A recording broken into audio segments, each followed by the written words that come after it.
시청자 여러분 안녕하십니까? 2025년 12월 22일 배승희의 뉴스 배송 2부를 시작합니다. 오늘은 시 한 편을 읽어드리겠습니다. 이죄명. 이재명 북한으로 가라. 김현지와 함께 가라. 제발 북한으로 가라. 문재인 이석기도 함께 가라. 제발 가라. 그게 싫으면 감옥에 가라. 네, 제가 작성한 시입니다. 이재명이요. 한없는 유화책을 북한한테 보여주고 있습니다. 하다 못해서요. 이제는 영토까지 내주고 있다는 소식인데요. 그렇게 북한이 좋으면 북한에서 활동하지 그랬어.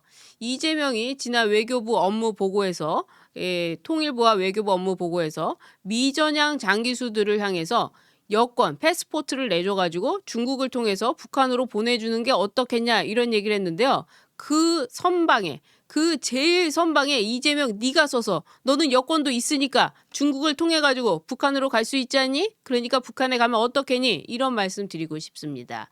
이재명이 영토까지도 북한한테 내주고 있는 상황, 완전히 굴복적인 상황을 보여주고 있는데 정말 심각한 문제, 언론들이 제대로 보도하지 않고 국민의힘이 싸우고 있는 이 장면 제가 좀 오늘 소식으로 전해드리도록 하겠습니다. 보시기 전에요. 구독 버튼 눌러주시면 정말 큰 힘이 됩니다. 구독 버튼 꾹 눌러주시고요. 본격적인 소식 들어가기 전에 이 소식부터 좀 먼저 전해드려야 될 것 같아요. 국민연금 지금 타려고 기다리시는 분들 굉장히 많으시죠? 국민연금이 고갈된다고 하니까 미리 앞당겨서 타시려는 분들도 많고 또 고갈된다고 하니까 청년들 사이에서는 국민연금이 왜 필요해? 차라리 국민연금 하지 않고 개인적으로 연금을 마련해야 되겠어 라고 생각하는 2030도 굉장히 많습니다. 그리고 이미 이 연금을 만들었던 유럽에서는 이 연금의 적자가 나니까 연금을 못 주겠다. 그리고 돈을 더 하겠다 하니까 지금 국민들이 난리가 나서 이것 때문에 유럽도 골치가 아픈 상황입니다. 국민연금이란 것 자체가 애초에 평균 수명을 60세, 65세 정도로 해놨고 그리고 그 수준에 맞게끔 해놨기 때문에 지금 수명이 연장되면서 국민연금 고갈은 필연적일 수밖에 없는 겁니다. 자, 이런 해법을 어떻게 해결해야 되는 것이냐? 첫 번째는 수익성을 잘 내야 되겠죠. 수익성을 잘 내고 두 번째는 연금을 나눠주는 데 있어서 이 방식을 조금 다르게 하고 그리고 지금 남아있는 4대 연금을 좀 합쳐가지고 국민들이 전부 안정화된 노후를 살 수 있도록 그렇게 해야 되는 것 이게 뭐 현실적인 방법이라고 할 수 있을 것인데 근데 이 국민연금 이사장이요 이런 얘기를 했습니다. 아, 연금 기금이 많으니까 이 연금 기금을 갖다가요 저출산 예산으로 쓰면 어떨까요? 예? 아, 그게요. 결혼과 출산하는데 공공임대주택을 많이 지어가지고 국민연금으로 지어가지고 아이들이 태어나면 그 아이들이 일하고 나서 돈을 벌 거 아닙니까? 그 돈을 벌면 다시 연금을 내야 되니까 이게 선순환이 되지 않겠어요? 라는 황당한 발언을 해서 지금 논란이 되고 있습니다. 국민연금 이사장, 이 김성주 이사장이 민주당의 굉장히 그 단물을 빨아먹는 사람 중에 하나인데 국민연금은 심각한 주택 문제 해결을 위해서 나서야 한다라고 하면서 결혼과 출산을 촉진시키기 위해서 공공주택에 투자해가지고 이 인구 절벽을 극복하고 그리고 연금 가입자를 확대하는 기반을 마련할 것이라고 하면서 이게 오래된 자기의 꿈이라고 했습니다. 아니, 이거는 말이 안 되지 않습니까? 국민연금이라는 거는 이 이사장이 결정하는 것도 아니고요. 최종 투자 결정권은 정부 부처와 전문 인사들로 구성된 기금 운용위원회에 있습니다. 그러니까 이사장이란 사람은 사실은 정부가 야 국민연금 갖고 와서 환율에 투자해 이러면 안 됩니다. 국민들의 연금이기 때문에 이걸 할 수 없습니다. 이렇게 방어막을 쳐줘야 되는데 오히려 이사장이란 사람이 나와가지고 저희가 공공주택에 임대주택에 투자하겠습니다. 그걸 왜 투자합니까? 자, 첫 번째 국민연금은 첫 번째가 뭡니까? 수익성이죠. 해외에 왜 투자하느냐? 해외 부동산도 투자하는데 국내 부동산은 투자 못하느냐? 해외 부동산은 수익이 나기 때문에 수익성 때문에 투자라는 거죠. 자, 두 번째 공공주택이라는 거 뭡니까?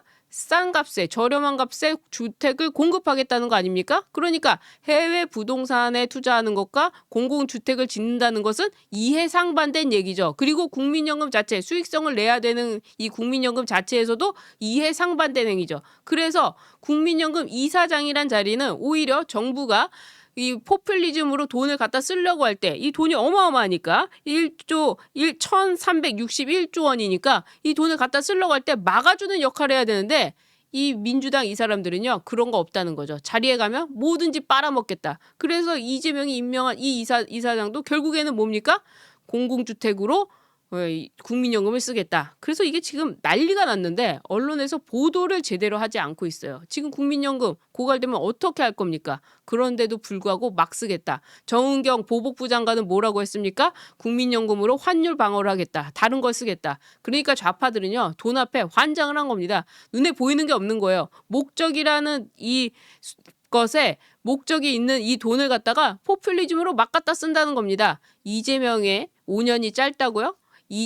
김민석 총리가 전남도청인가요? 거기서 이재명의 5년이 짧다고 했는데 이재명 5년 하고 나면은 국민연금이 아예 없어질 것 같은 이런 상황인데 무슨 5년이 짧긴 짧습니까? 지금 6개월도 너무나도 깁니다.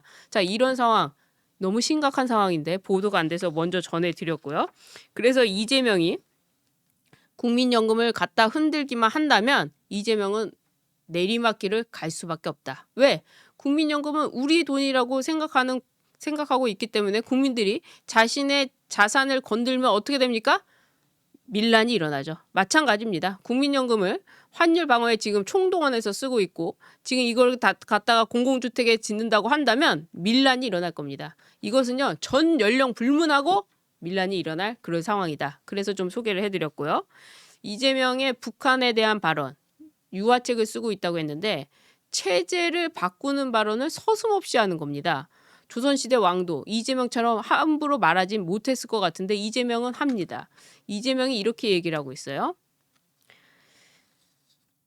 북한군의 군사분계선, 이 군사분계선과 관련해 가지고 북한이 자꾸 우리 쪽을 침범합니다. 자, 침범을 하는데 이게 과거에 있었던 침범선이 어떻게 쫙 선이 그어져 있는 게 아니라 이렇게 표시가 되어 있습니다. 그래서 유엔사랑 그리고 우리 한국군의 표지가 좀 다른데 군에서 뭐라고 했느냐? 북한군이 쳐들어서 내려오면 이것을 남한으로 가장 북한한테 유리하게 남한 쪽으로 해석하게 해라. 이런 지침을 내렸다는 겁니다. 합동참모본부가요. 지난 9월 북한군의 군사분계선 침범 판단 기준을 우리 군과 유엔군 사령부를 참조선이 다를 경우에는 남쪽에 있는 것을 기준으로 하라. 이렇게 하면서 사실상 우리 영토를 일방적으로 양보하는 문건을 합동참모본부가 내린 겁니다. 이 북한군의 군사 분계선 침범은 계속 되고 있는데 올해 1월부터 9월까지는 3회 이 군사 분계선을 침범했는데 이렇게 우리가 이재명이 들어선 이후에 북한이 군사 분계선을 침범하는데 경계가 다를 경우에 둘 중에 남쪽으로 가장 남쪽으로 있으면은 우리 영토 쪽으로 침범하는 거 아닙니까? 그쪽으로 해석하게 해서 침범이 아닌 걸로 해라라고 하니까 9월 이후부터는 10월에 무려 3차례. 그러니까 올해 1월부터 9월까지 3차례밖에 안 왔는데 이렇게 지침을 바꾸고 나니까 9월만 해도 10월만 해도 3차례나 우리 영토에 침범을 했고요. 북한이 11월에는 무려 10차례나 이 군사 분계선을 넘어왔습니다. 심지어 근데 제가 엊그저께 전해드렸죠.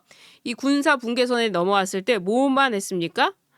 경고 사격하지 말라고 했죠. 그래서 그 중에 10번 중에 내려온 것 중에 4번 이상을 이 경고 사격도 안 했다는 겁니다. 그러니까 소리 소문 없이 북한이 내려왔다 올라갔다 내려왔다 올라갔다 남한을 침범했다 들어갔다 이렇게 하고 있는데 국방부 장관은 어떻습니까? 국방부 장관은 방위 출신이죠. 그래가지고 안보 문제 신경 안 쓰고 있죠. 뭘 해본 게 있어야 신경을 쓸 거 아닙니까? 거기다가 이재명은 어떻게 하고 있습니까? 이재명은 북한 유화책을 열어준다고 하면서 북한이 남한이 북한을 침범할까 봐 걱정하고 있다라는 식의 북한 대변인 같은 소리나 하고 있으니 이 지금 나라 꼴이 이렇게 엉망이 된 거 아닙니까? 그래서 이 북한군 이재명이 대한민국의 안보를 가장 크게 위협하는 사람이다. 이재명이 바로 대한민국 안보의 가장 큰 위협이고 이재명이 대한민국의 가장 큰 리스크다. 이렇게 지금 국민의힘에서 반격을 하고 나섰습니다. 그런데 이게 여러분 제가 말씀드리기 전에 알고 계셨습니까? 정말 보도가 되지 않고 있는 것 중에 하나입니다. 이렇게 북한에 대해서 북한이 우리를 침범하고 있는데 가만히 있는 겁니다. 이렇게 당하게 되면 어느 날 어떤 문제가 발생할 수 있습니까? 북한이 핵을 쥐고 있는데 가만히 있으면 되겠습니까? 그리고요. 이재명 정권은 군사분계선 상납을 중단하고 우리 안보와 국군 장병들을 위험으로부터 몰고 가고 있는 이적 행위를 직접 멈춰라. 즉각 멈춰라. 북한에 대한 저자세 평화 구걸이 한반도의 평화를 불러온다는 환상을 깨야 된다라고 하면서 장동혁 대표도 이재명이 가는 목적은 북한에 백기투항을 하는 것이다. 헌법을 수호해야 될 이 대한민국 대통령이란 작자가 헌법을 수호하기는커녕 대한민국을 내주고 있다. 이재명이 취임하자마자 50년 동안 꺼지지 않았던 대북 방송을 꺼버렸는데 대북 전단을 보낸 것을 북한에 사과하고 싶다면서 국민 염장을 지내고 있다. 국민 염장을 질렀다. 북한 노동신문 놓고는 우리 국민들이 못 보게 하지 말라면서 호통을 치고 헌법을 수호해야 할 대통령이 헌법을 지향하는 자유민주적 평화통일 정신을 정면으로 거역하고 있는데 우리 국민은 분노하고 김정은은 음흉하게 웃으면서 박수를 치고 있다. 이렇게 이야기를 했습니다. 정말 딱 맞는 소리 아닙니까? 그래서 이재명이 그렇게 북한이 좋다면 제발 여기서 북한을 추종하지 말고 다 북으로 갔으면 좋겠습니다. 북한을 추종하고 있는 단체도 있죠? 그 단체들 다 가야죠. 지금 이재명이 한 국가에 대해서 이 조롱을 하거나 멸시하지 마라 하고 얘기했던 게 중국입니다. 그리고 북한입니다. 미국 대통령 사진을 찢어도 아무 말도 하지 않다가 중국 국기를 찍거나 북한에 대한 얘기를 하면은 바로 뭐 이 손해배상을 청구해야 되느니 처벌해야 된다느니 이런 얘기를 하고 있는데 대한민국 대통령으로서 해야 될 이야기는 아니라는 거죠. 그런 점에서 이재명이 대한민국의 가장 큰 리스크다. 그래서 국민들은 현명한 국민들은 이재명을 반드시 심판할 것이다. 이렇게 생각하고 있습니다. 오늘 좀 심각한 문제 다뤄봤는데요. 어떠셨습니까? 오늘 방송은 여기까지 하도록 하고요. 나가시기 전에 구독 버튼 또 좋아요 버튼 응원의 댓글도 많이 남겨주시길 부탁드립니다. 시청해주신 여러분 고맙습니다.